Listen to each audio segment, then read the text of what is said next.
النهاردة إن شاء الله هيكون الدرس الثالث بتاعنا إعادة تدوير لمبة ليد من خلال نقطة لحام بالأسدير. زي ما احنا شايفين أهو، أنا عندي هنا الشرباية بتاعتي. لو أنا حطيت إيدي كده أهو زي ما احنا شايفين الإضاءة خافضة. لو عملت كده أهو هيبقى من خلال نقطة لحام الأسدير.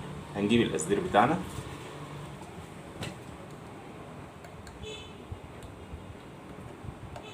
واسيحه كده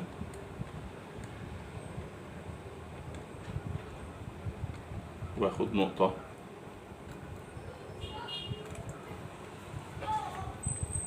بالشكل ده ونقطة